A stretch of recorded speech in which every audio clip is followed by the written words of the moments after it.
Please rise and greet the honorees. The Honorable Mark V. Green, Chief Justice of the Massachusetts Appeals Court.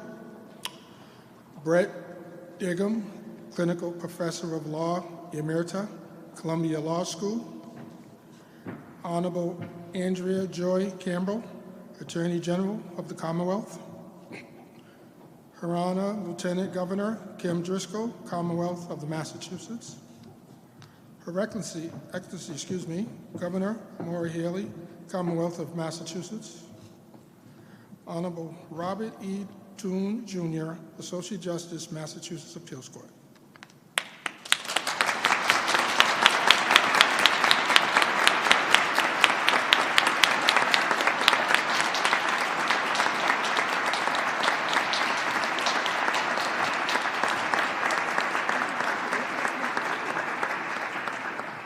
Please be seated.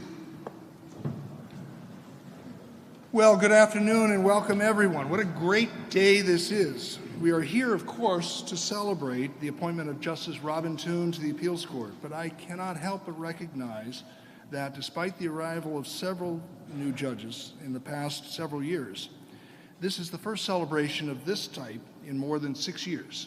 So let's get started. My name is Mark Green, and I am, for a little while longer at least, the Chief Justice of the Appeals Court, and I am greatly honored that Justice Toone has asked me to serve as Master of Ceremonies for this afternoon's proceedings. Since we haven't done one of these in a while, I may be a little rusty, so please bear with me.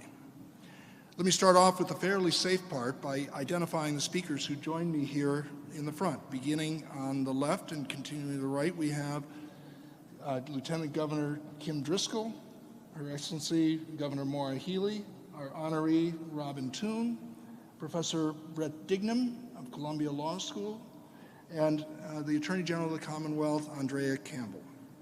I also want, and this is the risky part, please forgive me if I miss someone, to recognize some of the special guests who honor us by their presence here today. I see Justice Bessie Dewar of the Supreme Judicial Court, retired Supreme Judicial Court Justice Judith Cowan, District Attorney for the Northwestern District, David Sullivan, and Massachusetts Bar Association President Damian Turco.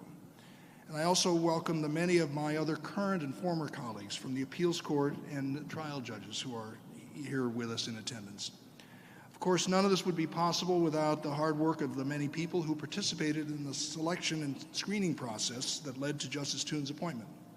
We're pleased to have with us Governor's Counselor Marilyn Petito-Devaney, and Tara Jacobs. I also see Court Administrator Tom Ambrosino and Chief Justice of the Trial Court Heidi Brieger in the audience.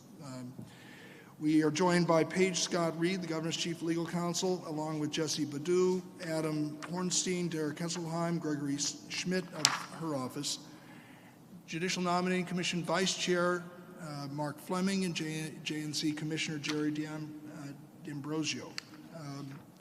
And of course, did I mention Tara Jacobs? Yes, I did.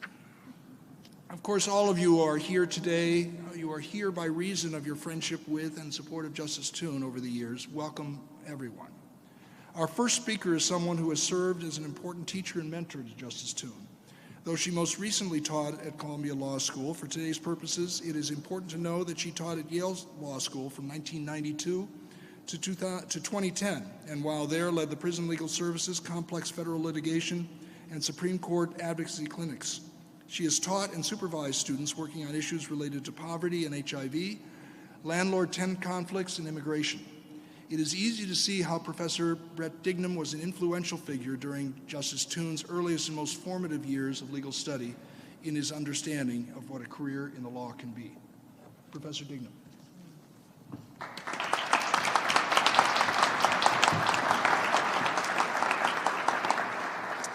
Thank you, and I apologize. I'm going to read today so that I can actually get through this. It is a pleasure and privilege to mark an important milestone of Robin Toone's impressive, generous, and brilliant career. Today we celebrate someone who has worked tirelessly to ensure that the law lives up to its promise, that it delivers justice and speaks for those whose voices are too seldom heard. Robin has done this as a thoughtful, determined, and excellent lawyer in courtrooms, judicial chambers, federal legislative committees, and in the Massachusetts Attorney General's office. Those who appear before him in court will continue to benefit from his fine mind, wisdom, and wonderful way with words. Robin's college classmate, Ben Liebman, reports that his potential was obvious during an early travel adventure. He had booked tickets for 5 friends on a train from Kiev to Volgograd. It was so crowded that they could not move or reach their assigned seats. Demonstrating tenacity, creativity, and strategic instinct, Robin vaulted or squeezed through a window onto the station platform, where he found a conductor and engineered an upgrade to better conditions, including beds. Robin and I met at the beginning of his second semester at Yale Law School. He was not the fresh-faced football player I had naively assumed he might be. His gentle manner, light, at times sardonic laugh, and sparkling mind were readily apparent. We represented people in federal and state prisons on claims related to their conviction or conditions of confinement. It was a great honor to supervise him and to watch him fly. We inherited an ambitious civil rights case that allegedly had compelling facts and asserted extraordinarily novel constitutional claims. Discovery had been cut off twice, and the case was not ready for trial, although a fall date had been set. Robin jumped at the chance to rebuild the case from the ground up. After he had invested more than 200 hours of scorched earth research, counseled the client, and combed through the shards of existing discovery, we were able to overcome the outrage of opposing counsel and to achieve a favorable settlement. During his final semester at the law school, Robin handled a habeas corpus appeal in the Second Circuit. He transformed a straightforward drug case into a detailed analysis of the evidence and crafted powerful arguments attacking both the erroneous reasonable doubt instruction and the prosecutor's confusing version of that instruction. The briefs, one of which he wrote while studying for the bar exam and working diligently for the Southern Center for Human Rights, were compelling and elegant. His oral argument was sublime. The legendary Steve Bright, who's in the audience today and generously shared some of these facts with me, hired Robin to work at the Southern Center after graduation for a fraction of the salary he could easily have obtained in private practice. During his 5 years there, Robin litigated complex class action civil rights cases in the state and federal courts. He appeared before every district court in Alabama and Georgia and argued 7 appellate cases before 3 federal appellate courts. As the architect of innovative litigation, he developed the right to counsel. His work established procedures notifying people of their right to counsel and providing them with lawyers. Further litigation required continuous representation from arrest through disposition of a criminal case. These cases led to the creation of a public defender system in Georgia. Few lawyers can claim that level of practice during an entire career. He was 5 years out of law school. Robin chose a particularly challenging area of the law at a particularly challenging time. When he graduated from the law school in 1995, American prison populations had been skyrocketing for 25 years and would continue to do so for another decade, creating what many describe as mass incarceration. In April 1996, Congress passed a comprehensive statute that created new and daunting requirements for civil cases, challenging conditions of confinement such as defective medical care or sexual abuse. Recognizing that most people challenging prison conditions would not be able to be represented by counsel, Robin not only challenged these new restrictions in various courts, he wrote a book that explained the rules. Protecting Your Health and Safety is a manual for people in prison who desperately need information. It explains how to navigate complicated rules and doctrine in a straightforward and accessible format. I used it for years to teach students at both Yale and Columbia Law Schools how to organize their thinking and research. Prison work can be grueling, but Robin found it important and immensely rewarding. Looking closely at our country's carceral policies forces one to reflect on important philosophical questions. Robin thought deeply about these issues. He treated his clients with respect and a dignity that was based on humility and character. In 2000, Ninth Circuit Judge Stephen Reinhart recruited Robin for an open clerkship.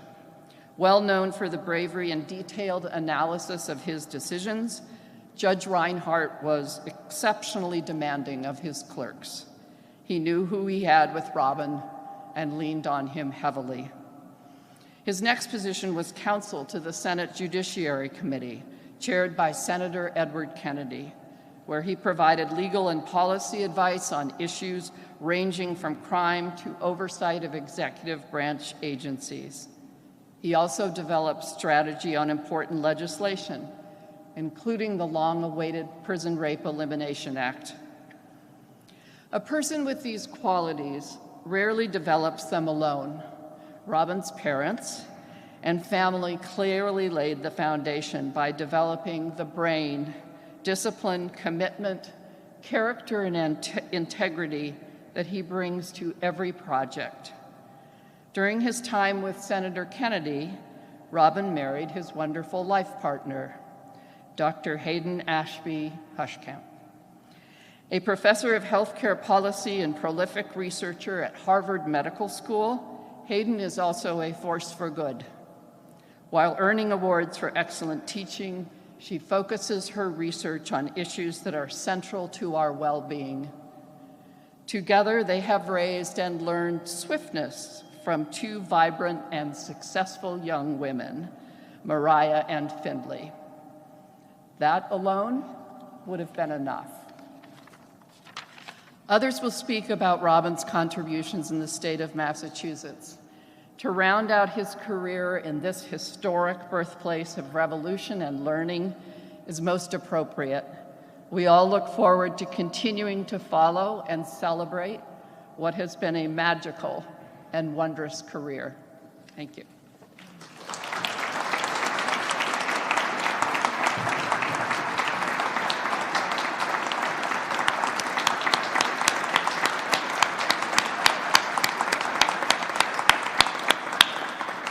Thank you, Professor Dignam. Some of you may be wondering about the fact that I've been referring to Justice Toone as Justice Toone since the beginning of the program. We are, after all, here today to witness the formal administration of the oath of office to him that is about to occur. And ordinarily, it is premature to refer to the guest of honor as Justice until after that official act has been completed. I guess I should let you in on an open secret. Justice Toone was officially sworn in early January and is already happily and enthusiastically immersed in our work. Today is, if you will, the church wedding following the quiet civil ceremony to allow all of us to celebrate this great occasion in proper fashion. He joins the court at an exciting time of transition. He arrives as we have essentially returned to normal, or at least the new normal, following the disruptions of the pandemic. And he is the first of what will be a number of appointments by our new governor, to be followed this summer by 3 more, including a new Chief Justice. I am personally disappointed that I won't share more time together with Robin on the court, but I am pleased to have had the opportunity to welcome him and to see him get off to such a promising beginning. Our next speaker is Andrea Joy Campbell, the Attorney General for the Commonwealth and Justice Toone's former boss. General Campbell, I am sorry to have stolen Justice Toone from you, but I trust that your presence here today means that you are willing to forgive us and that you share in our happiness for his achievements.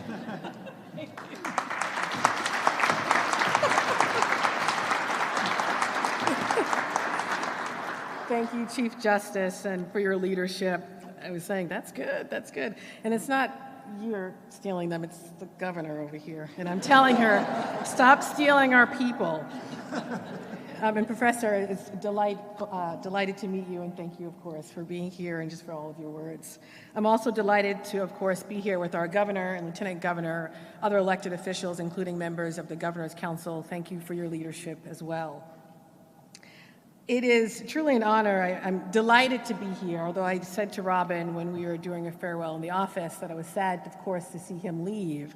But I'm delighted to be here because it is a beautiful occasion for him and, of course, his incredible family. Congratulations to you, Robin, to your family, to your friends, and I extend that congratulations not just on behalf of myself, but every single person that works in the office. There are too many to name. They're all here, but the AG, Paula's waving, so I'll call out Paula because she just waved from the back. But there are too many folks to name, current and past, who are here to support Robin, and also extend congratulations to you.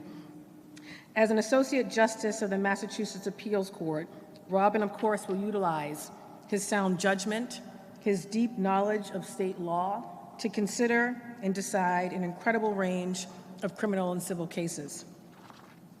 Indeed, as you all know, it is no easy task to wade through countless complex issues that present themselves to the appeals court, but I know there is no better person than Robin to handle such matters.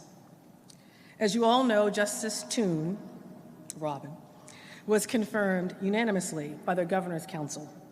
That comes as no surprise in light of Robin's legal expertise, his absolute dedication to public service, and his exceptional personal character. I've had the great privilege of working closely with him at the AG's office, of course, when I took office early last year and until his appointment to the appeals court.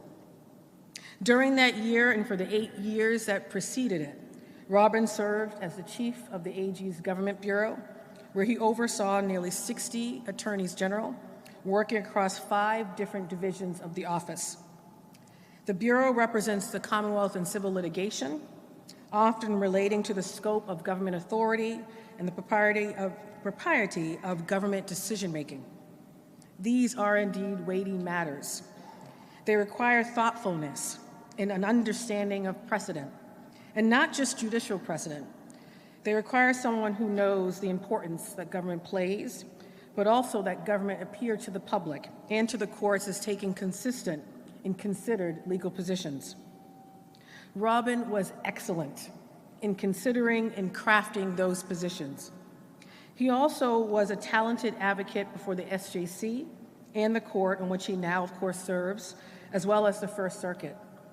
He was instrumental in resolving long-running class action litigation to remedy, for example, historic discrimination in police and firefighter hiring.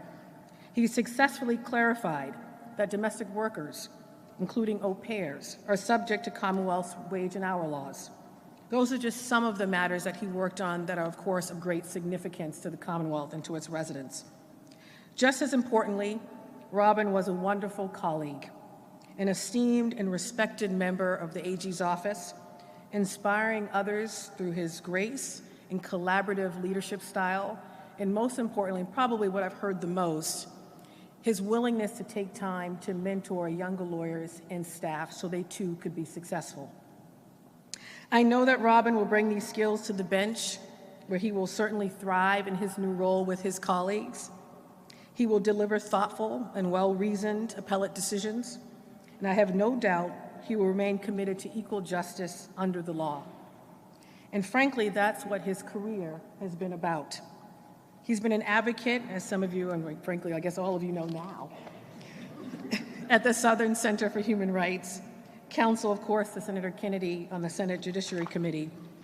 And in these roles, he's represented society's most vulnerable and explored legislative solutions to protect them, folks that sometimes people forget about. It's also fair to assume he learned a bit about the law, reaching partner at Foley Hoag, which was no easy feat, of course, which is one of the most prestigious firms in the Commonwealth. Robin represents so much that is so good about public service. It takes incredible lawyers to work in this profession, to work in public service, because they are indeed turning down higher salaries and other things because they care so deeply, not just about the Commonwealth, they care deeply about the people, the next generation of leaders in this Commonwealth, and most importantly, doing service on behalf of others. It's not about them, it is about us. And so, Robin, congratulations again. Thank you for your leadership, also your advice and counsel along the way. And congratulations to your family, because none of us does this work by ourselves. So again, thank you for everything you've done for the AGO.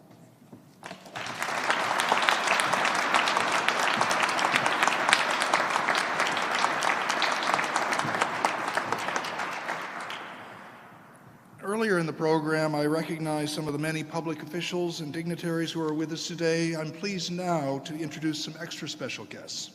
Justice Toone's wife, Hayden Huskamp, his daughters Mariah and Findlay, and his parents, Donnie and Bob. The joy we all feel for Justice Toone today can barely begin to approach the pride you all feel for your husband, your father, your son. Congratulations to you, and thank you for sharing him with us.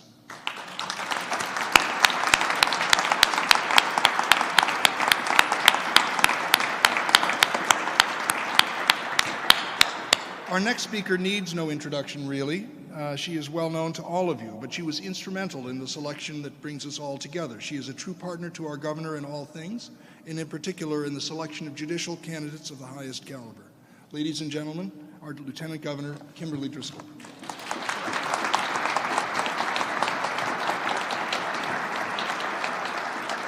Good afternoon, everyone. It may be dreary outside, but it is shining sun and brightness in here. And it's truly an honor to be with all of you today to celebrate the swearing in of Robin Toone as an Associate Justice of the Appeals Court.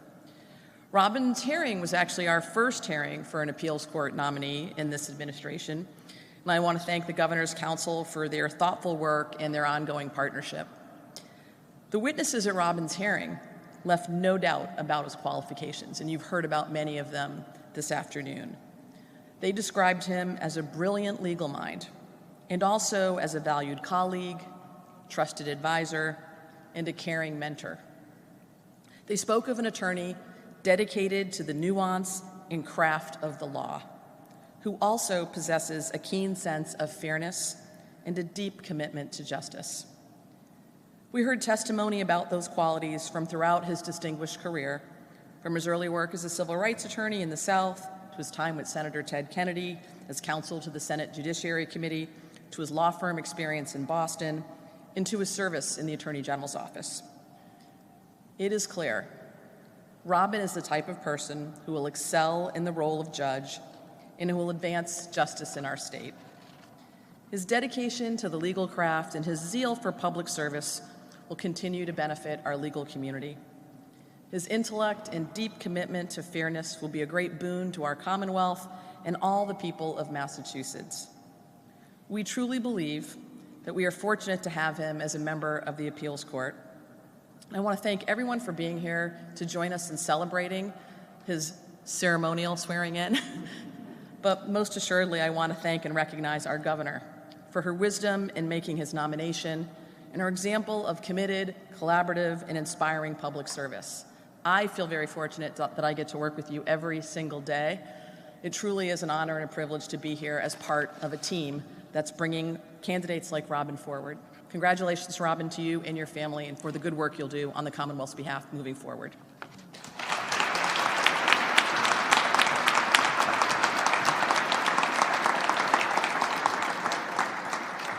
Thank you, Lieutenant Governor Driscoll. I mentioned at the outset that we haven't held one of these celebrations in quite some time. In addition to shaking off the rust, it took some doing to pull this together. Thank you as always to everyone involved, but especially to Monique Duarte. As Monique can tell you, scheduling posed a bit of a challenge. The governor and lieutenant governor's schedules are, of course, quite full at all times. But fortunately, we were able to find a date that we could squeeze in between the second round and the Sweet 16 of the NCAA men's and women's college basketball tournaments. Seriously, though many people contributed considerable care and countless hours to the judicial selection process, it is the governor who makes the appointment, and it is she to whom we owe the greatest appreciation for Justice Toone's selection. Thank you, Governor Healey, for this outstanding appointment and for being with us this afternoon.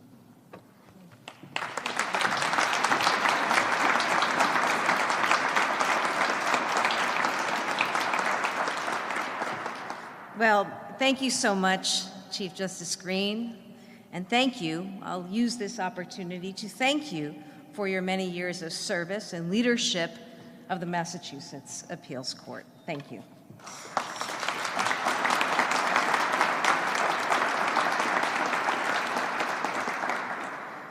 Thank you to the Lieutenant Governor, to Attorney General Campbell, to Professor Dignam, to the members of the legislature who are here, governors, counselors, district attorneys, I see some clerks and commissioners. Importantly, in addition to Monique, and thank you for all the work you do day in and day out, but to all of the staff of the appeals court, the court officers, thank you for what you do. So many justices are here from the Massachusetts Appeals Court and from some other courts, and it's wonderful to see everyone here. Thank you to the Judicial Nominating Commission as well for your work and the Governor's Office of Legal Counsel.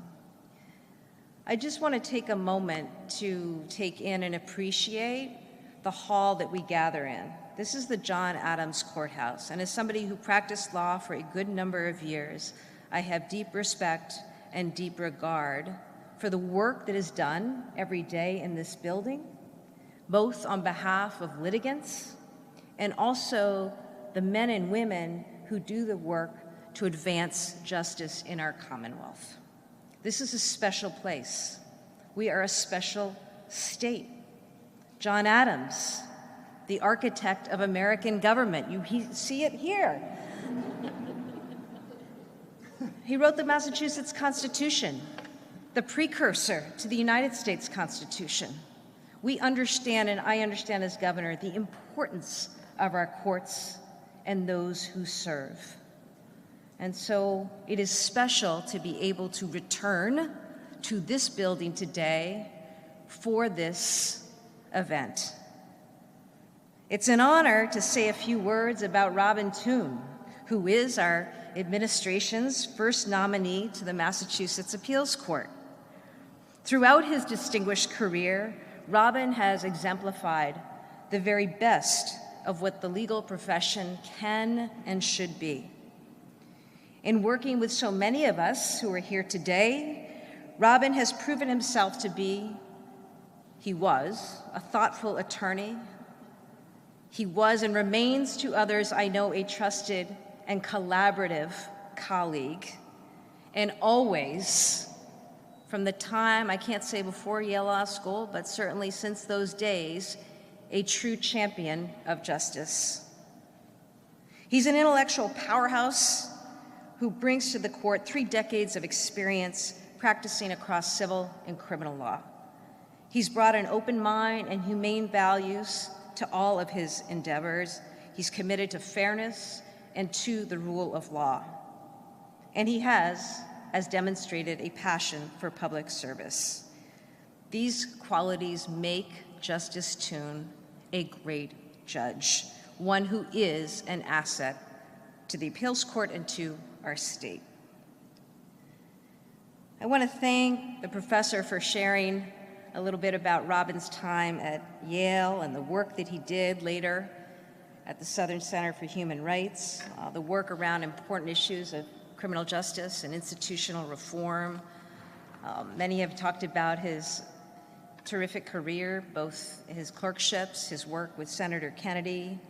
But I'll tell you, I came to know Robin when I just left big firm practice and joined the Attorney General's office. And Robin was at a big firm, Foley Hoag, and we were both members of the Boston Bar Association's Civil Rights and Civil Liberties Committee. And I really liked Robin as soon as I met him. And a few years later, I had an opportunity as a newly elected Attorney General to ask Robin to join the Attorney General's office as Chief of the Government Bureau. And in this role, I saw Robin work, manage, and work on so many of the thorniest and oftentimes high-profile cases. I also saw him work. Those familiar with the Government Bureau, you know there are a lot of cases. A lot of them don't get the headlines. but are incredibly important. And Robin, as a leader of that bureau, made sure that all cases, no matter how big or seemingly small, received the same amount of care and attention. That is special, that is important, and I am grateful to the work that Robin did during that time. He also was the first to roll up his sleeves. I'm looking out at this audience here, and some of you are familiar with the work of an office like the Attorney General's office, particularly the Government Bureau, where you cannot always predict what comes through the door. Nor is it always the case, or ever the case, General Campbell, that you have adequate staff to be able to meet every moment. Robin Toone was the person who, as chief, would take to the desk, close the door, do the research, write the briefs alongside every other attorney and paralegal on a matter. And sometimes he was working alone. I trust and expect that he brings that same level of industry to this new engagement and endeavor. In Robin Toone, it is March Madness. You truly have a team player. I also need to say this. I owe Robin an apology. Back in March of 2020, we started to receive reports of this issue around people getting sick. And in particular, you understand and remember that Massachusetts was a place that was seeing some of the initial wave of what later came to be known as the coronavirus. Robin, being the manager that he is, and Robin being a person who spends a lot of time reading about other things other than the law, immediately seized on this, walked into my office and said, we really need to take some steps here and prepare to send people home and send people home for a while. This is going to be really bad. Now, I did not have the wisdom of the moment to recognize it as anything more than something that might last a few days, a couple weeks. Robin, I know it's a thing, but it's going to be okay. So I'm here today to publicly acknowledge and to apologize. No, it's a true story. This is going to happen to you. Listen to your people. I'm here today to publicly acknowledge and apologize to Justice Toone that he was right and prescient. I know that Justice Toone is committed to the justice system, the judicial process, and a judicial process that works for all. He will serve with distinction and honor for years to come. Robin, Justice Toone, know that I am profoundly grateful. These jobs are hard, and not everyone can do them.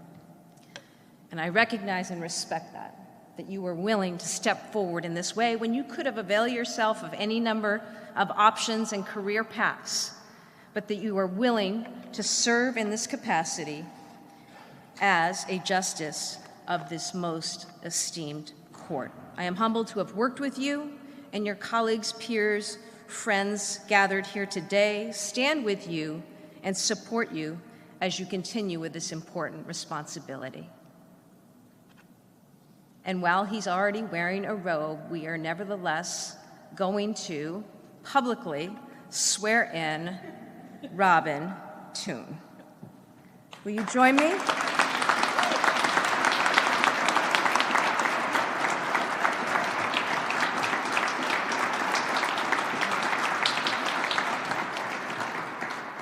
I would really like an oath. You would think by now I've done this enough times, but I'm not kidding. I can almost do it, but I don't want to have that moment. Who was that? The Chief Justice. We're not doing that. We're going to do this right. So forgive me. Just a moment. The other thing, it never gets old, Justice Toone. they teach you when you're really short and you're in public pictures, which I am sometimes, to stand a little bit in front of the person. And you look bigger. So with Robin, I'm always like,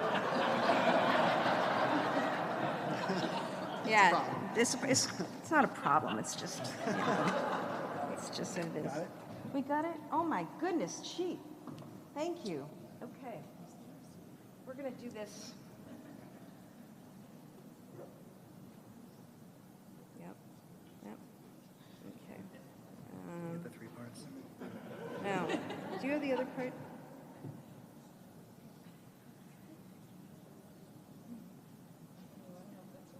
No.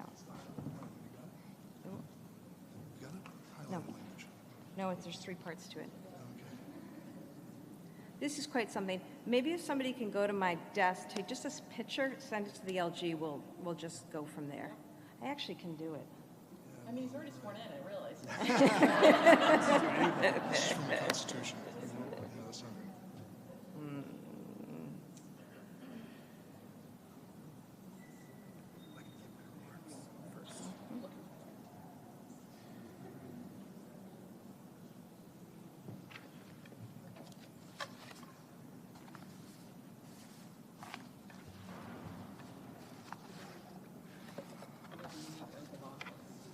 Yeah. Yep. You have it? You got it? Jesse. That's right. No, guys, it's not it. Take the picture. What? No. It's okay. She's in law school. This is good. This is good. Thank you. Good work. All right, here we go. All right, awesome. All right, thank you very much. I ask you to raise your right hand and repeat after me. I I, Robert Earl Toone, Jr., do solemnly swear do solemnly swear that I will bear true faith and allegiance that I will bear true faith and allegiance to the Commonwealth of Massachusetts to the Commonwealth of Massachusetts and will support the Constitution thereof, so help me God. and will support the Constitution thereof, so help me God. I I, Robert Earl Toone, Jr., do solemnly swear and affirm do solemnly swear and affirm that I will faithfully and impartially that I will faithfully and impartially discharge and perform discharge and perform all the duties incumbent on me all the duties incumbent on me as an Associate Justice of the Massachusetts Appeals Court, as an Associate Justice of the Massachusetts Appeals Court, according to the best of my abilities and understanding, according to the best of my abilities and understanding, agreeably agreeably to the rules and regulations of the Commonwealth to the rules and regulations of the Commonwealth and the Constitution. and the Constitution thereof. I I, Robert Earl Toone, Jr., do solemnly swear do solemnly swear that I will support the Constitution of the United States. that I will support the Constitution of the United States. Congratulations.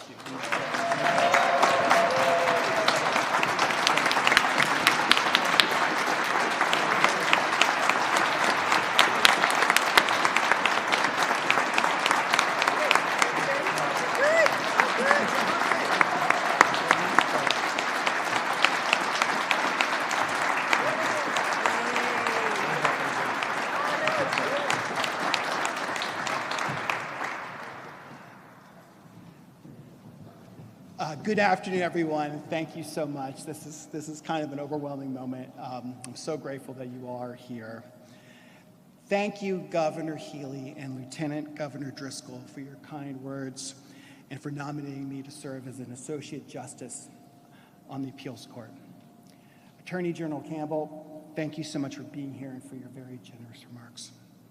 Thank you to the Governor's Council, the Judicial Nominating Commission, the Joint Bar Committee, and the Governor's Legal Office for your critical work in reviewing judicial applications like mine.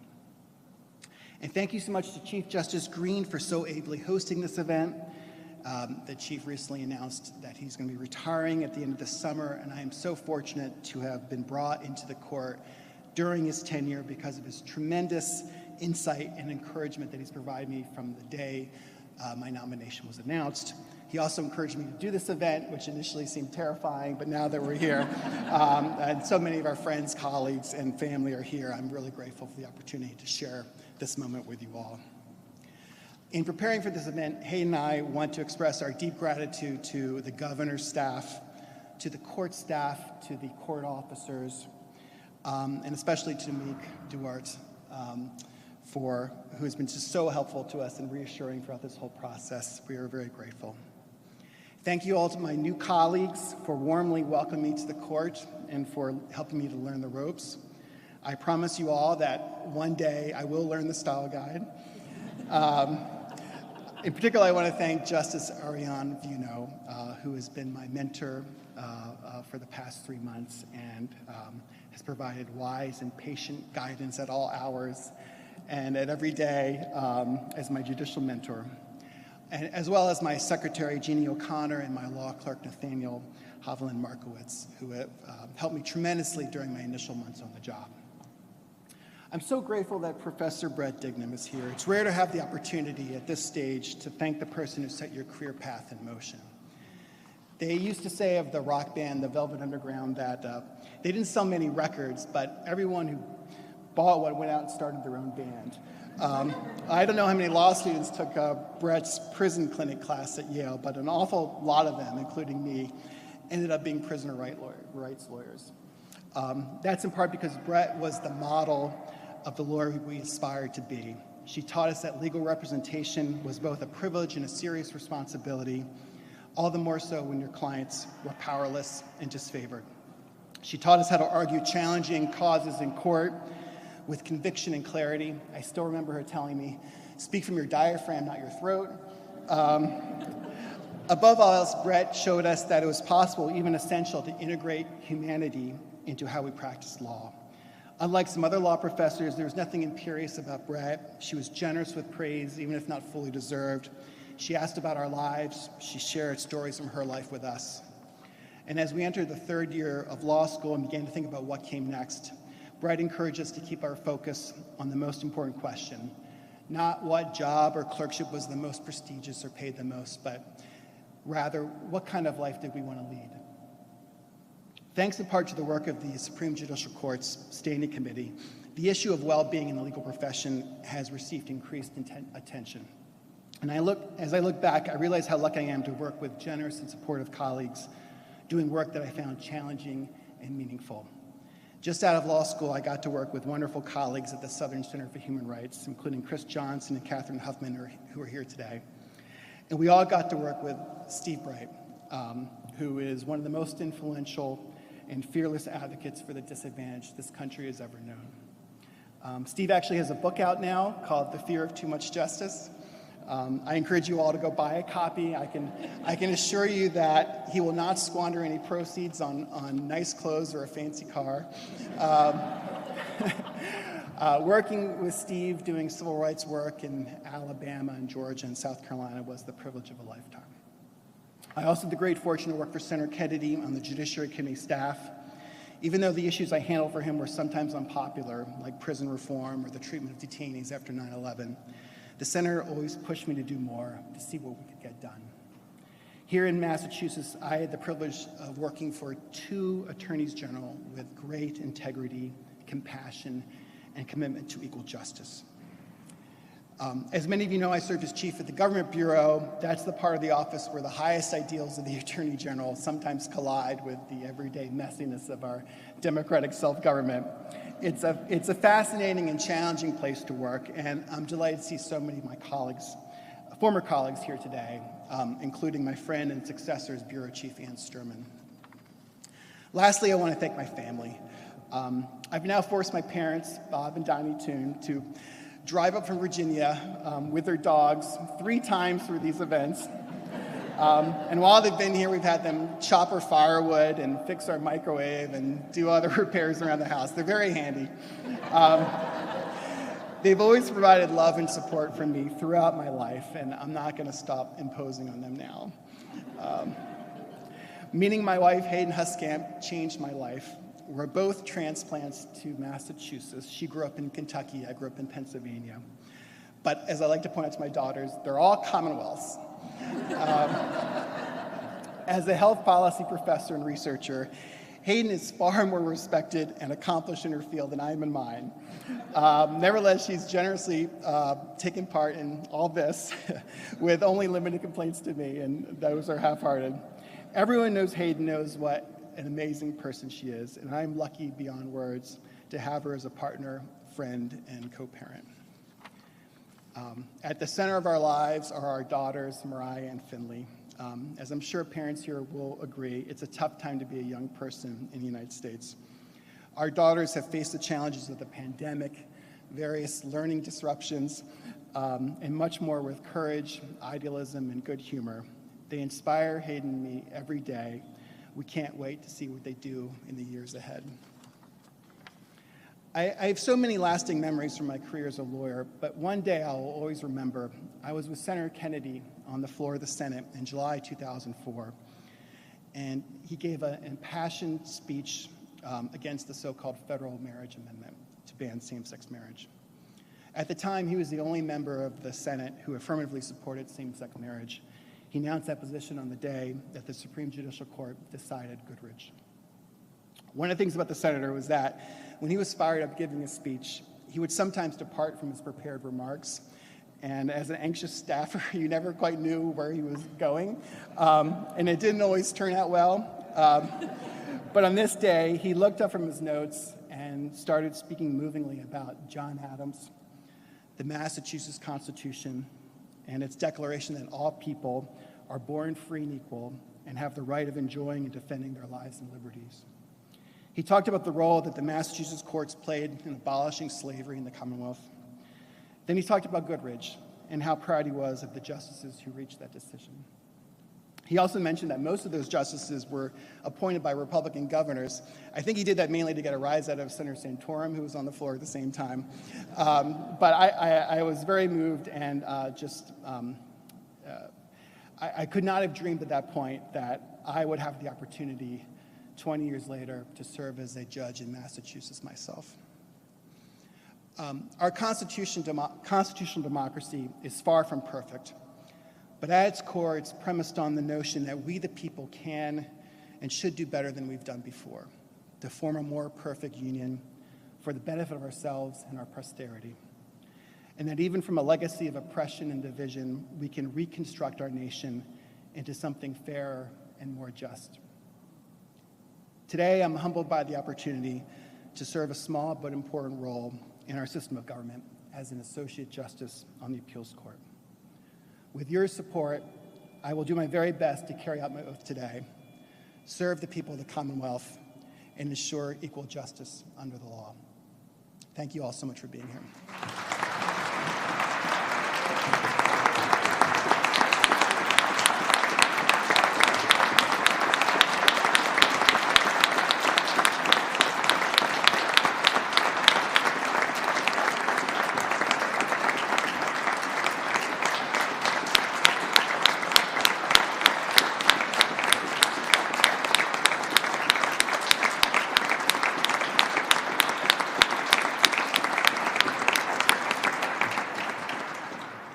Ladies and gentlemen, that concludes our program.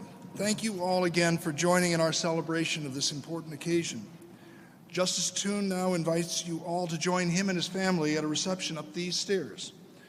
So, and by the way, if you prefer to use the elevators, they are located on either side in that direction.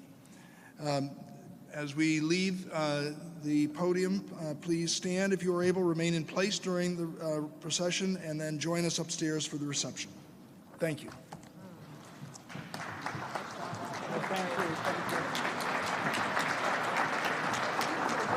Oh,